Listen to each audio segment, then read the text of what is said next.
diving. Hope comes and stops us in our tracks.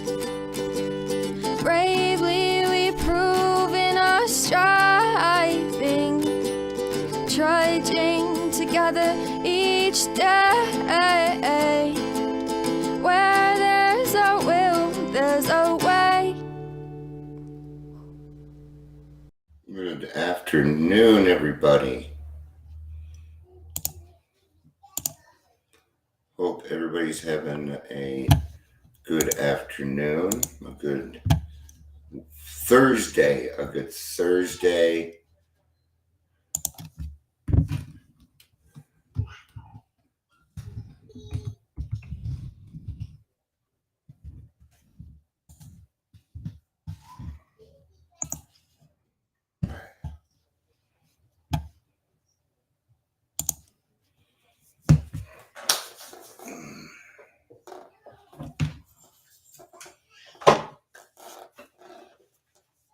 Welcome. I'm going to send out one real quick text, let somebody know I'm live. You keep it down out there, please.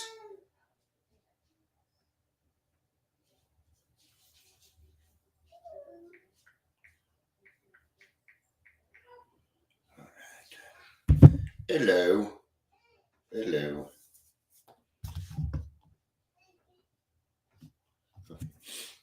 Welcome to Daily Trudge. I usually get started about 3-minute mark, but I have stuff I like to talk about before we get to the topic. Today we're talking about owning our own feelings. It's going to be kind of a tough topic. It's not always talked about. My hair's getting longer, so it's at the point where I don't know. Yeah, it's like, I'm not going to explain my hair. And I doubt very much you want to hear about it. So if you're new to Daily Trudge, my name is Dion. And welcome. Numbers settled down, so okay. I hope I'm not pissing everybody off with the at everyone thing. We will see. But it has helped our numbers. Not only have more people been watching, but there's been more interaction, which is what I want. That's what I'm looking for. I'm looking for that interaction because,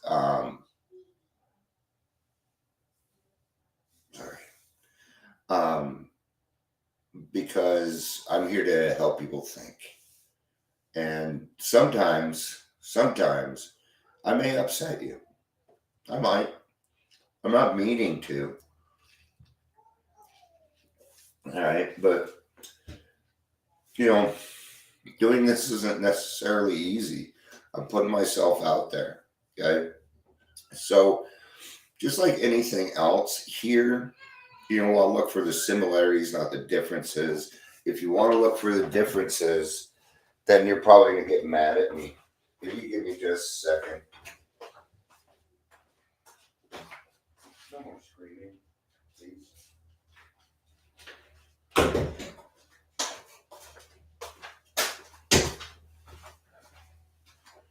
All right.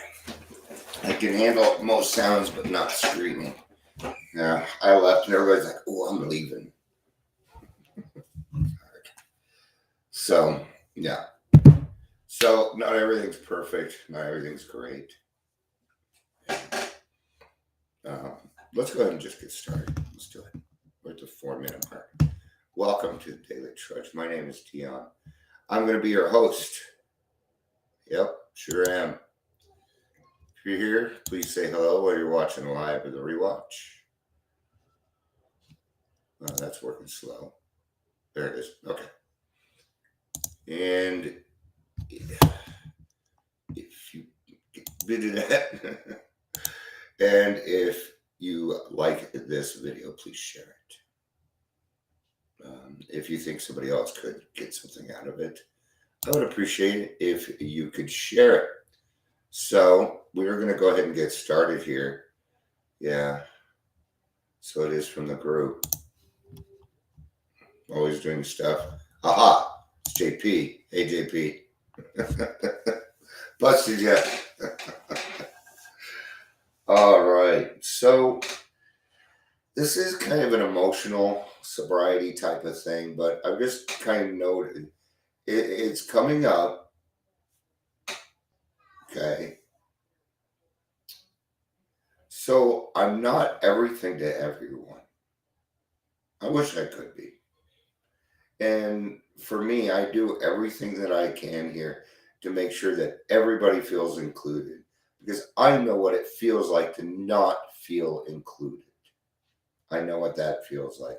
And I don't want to do that to anybody else. Okay? But I can't control your feelings. I cannot do that. And please don't allow me to. Don't give anybody the power over your emotions like that. That is old behavior. That's fighting. Okay? See? Some people don't like this stuff. I'm not going to come on here and talk about things that are just going to matter all the time. We're going to have tough fucking conversations, period. I am. I mean, and I'm sorry, if you don't like it, you don't have to watch. No. Okay? But I'll tell you something. I'm a person with real answers. And if you can get past whatever little problem you have with me, you know, but if you come in here and you look for something wrong, guess what? You're going to find it. I'm human. I make mistakes. Okay? But I can't be everything to everyone. Okay? Now, for me, I used to think that everybody had to tote around my emotions. That they had to walk on eggshells because Dion was this or Dion was that. And we can't have that bullshit anymore. No, no. I'd no longer create eggshell situations.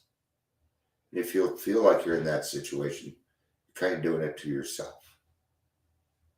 Okay? It's time to take a look at these things. This is the honesty that we're talking about in the program. You got to honestly take a look at yourself. Okay, I know Dion pissed me off, but am I doing it? I am. Okay? Everything I bring up, everything I talk about, I have worked on. I have looked at. I sifted through. I dug through it. I'm like the Indiana Jones of feelings, man. I've been doing it for a long time, and I have a lot of experience, more experience than most people I know. There isn't much that I haven't been through.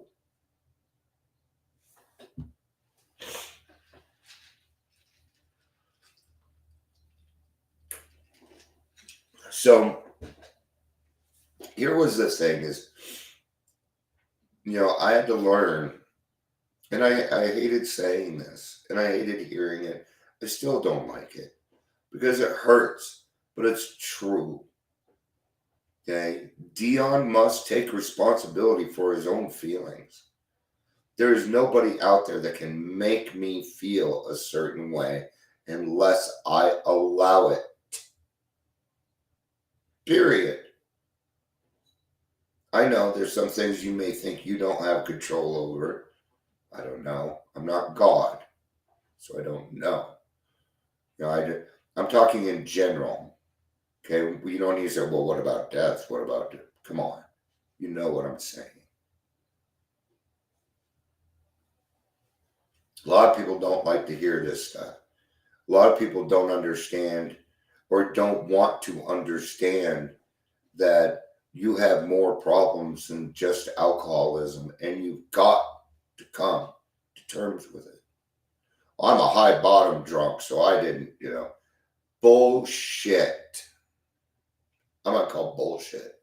In fact, you're probably worse off than the person that went down more because that person's been in therapy. So they're probably actually, you probably have a bigger spiritual malady than the person living on the street because that person has gotten help in the past and has actually probably worked on their spiritual malady. Hi.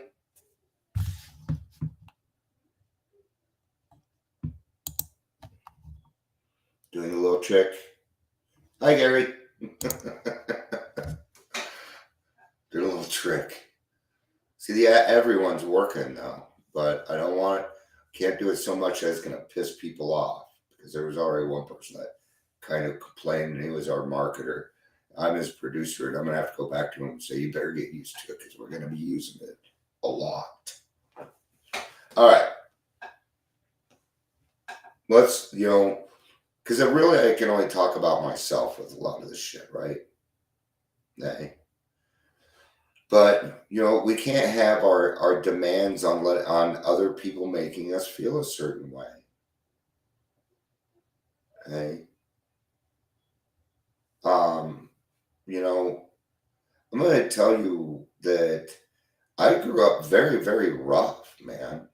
And I'm very tame compared to what I was like when I was 20, man. I knew my stuff then, too.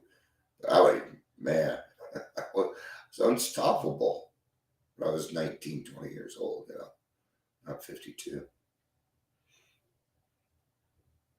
I have some of the same pains, the growing pains, what does Rolling Stones say? It's such a drag growing old. I know it's not quite like that, but you get the gist. Okay? So when I come on here and I start preaching, I know a lot of people are like, well, you ain't preaching because you swear. So fucking what? You think God cares about swearing? Let me tell you something. God didn't come up with swearing. We did. They're just words. They're words. That's it. They're words to use to emphasize things. Are they always appropriate? No. No, they are not always appropriate. Hence, why I stay in my arenas. Okay? If I go on somebody else's show, I can refrain from not swearing. I'm actually good at it. I know how to act appropriately. At the same time, you can't let swearing become a habit again. It's a bad habit. You gotta watch it, right? See, it's a balance of things. Sometimes I come on here and don't swear. That's not true. I always fucking swear at some point. Right there. Did it on purpose. Anyway. So owning our own feelings isn't just about, okay? It's twofold. Let's put it that way. One is the feelings that you are experiencing, okay? Maybe something did something to trigger you, okay? Maybe Dion over here said something that triggered you, okay? So you're over here, Dion, you shouldn't say that, blah, blah, blah. Actually, I can. I can't walk around on eggshells wondering what your triggers are. I can't do that. I don't know them. I am not a mind reader, especially through this, and I can't even see you.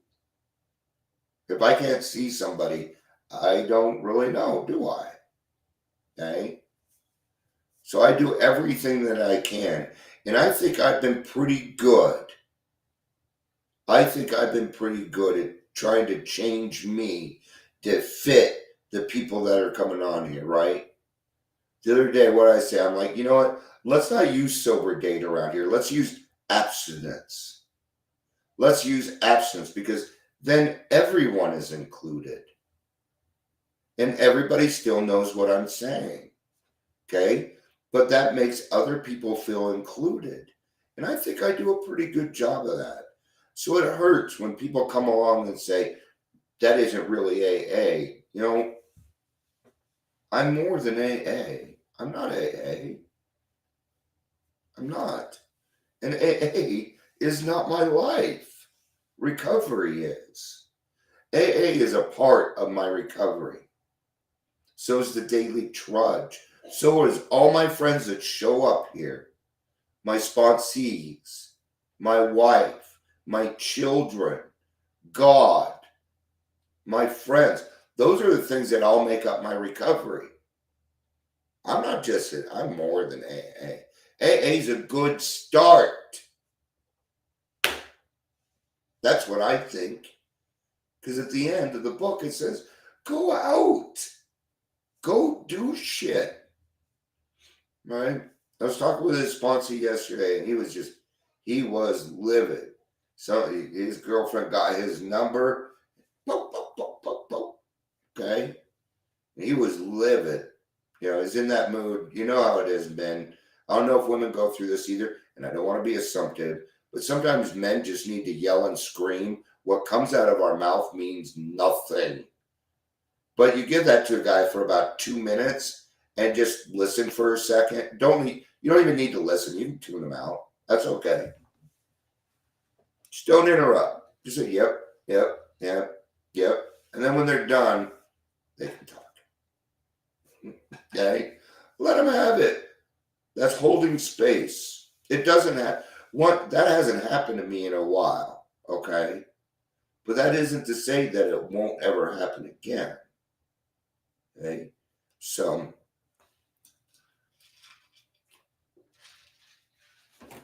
he was talking to me and he's like, I don't know what to do. So I gave him options. Okay? I gave him options. He started calling those Band-Aids. So what does that tell me? What does that tell me? He feels like he is out of control. That's how he's feeling. And he doesn't know what to do. You remember that, don't you? Yeah. Okay. So I gave him his options. He didn't like them. But I told him, those are your options. Those are it. Okay? You either continue being mad for the rest of the day and ruin your day over this situation, or you go to a meeting and you help another alcoholic. Those are your options. Okay? Because you didn't like my taking a walk, going to the gym. So, okay, since we're not doing those things, which are easily attainable to get you going, then fine. So I will give you the business. Okay? And he's so humming. I'm like, okay, these are no longer options. These are one of the two things that will happen. I had to move forward on it a little bit. And what I did is I moved forward a little bit and I put a boundary there. I went, bonk. And he knew it. He's been working with me for a while and he knew it. He knows I don't keep secrets. He knows that when I tell him to do something, I am thinking of him because I know him very well. We did a force. I mean, the guy is he's a cool guy. He really is.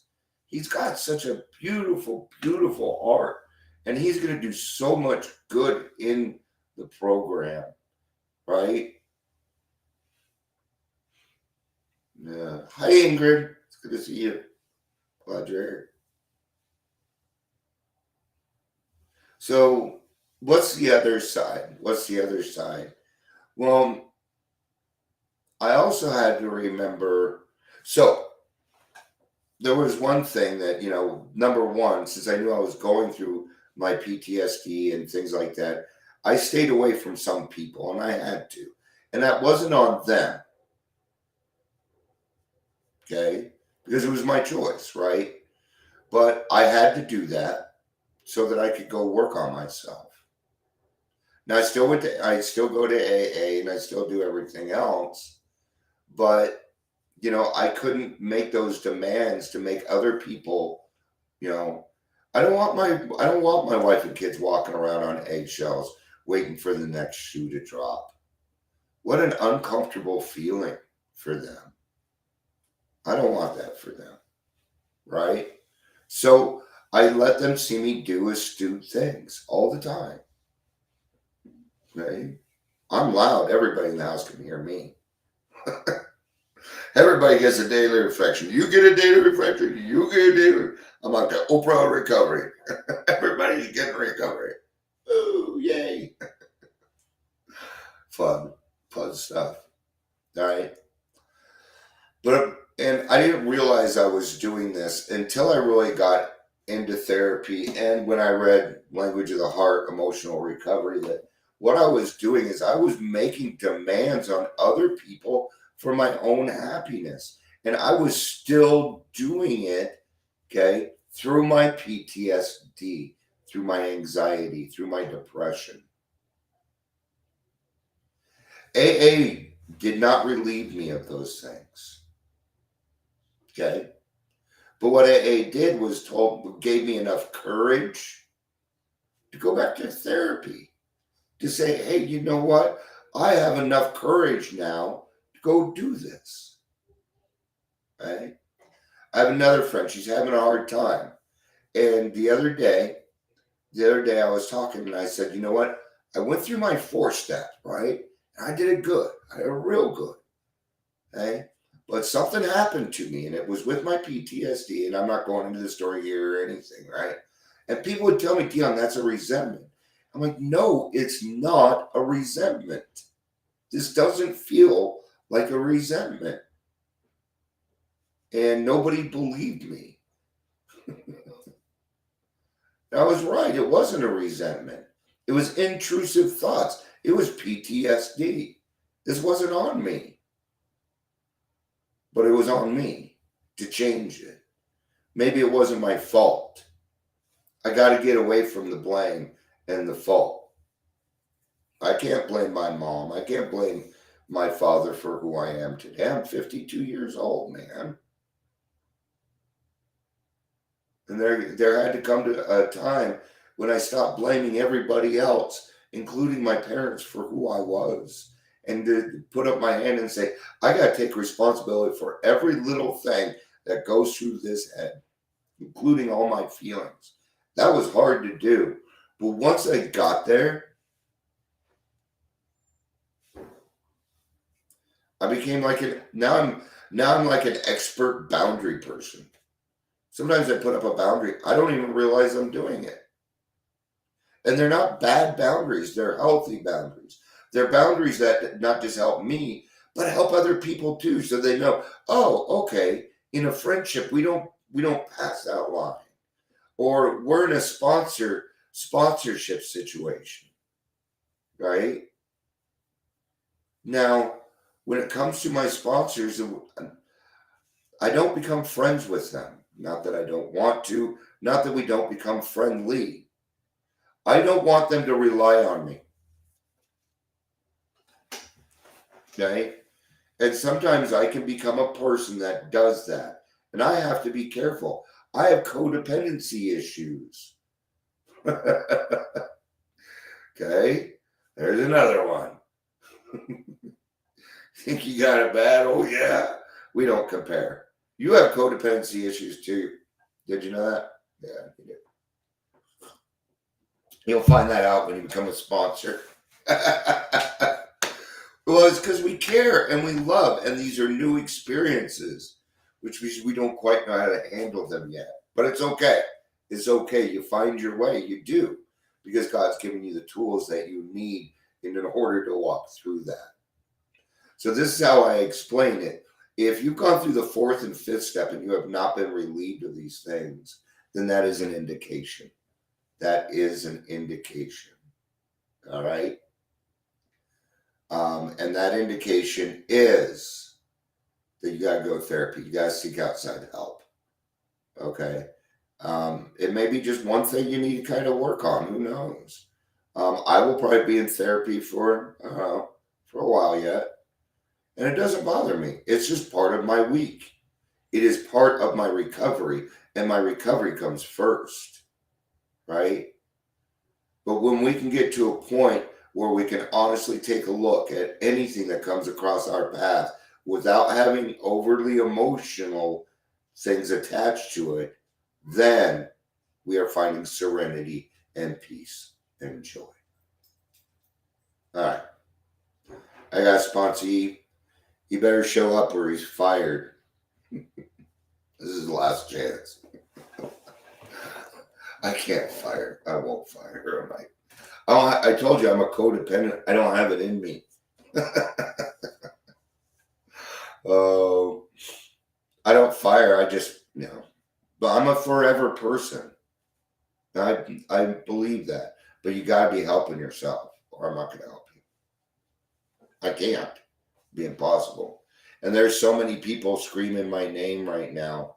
And I don't want to say that I don't have enough time, because then it starts to sound like other people become priorities over others, and I don't work that way. I love you. Peace out, and have a day.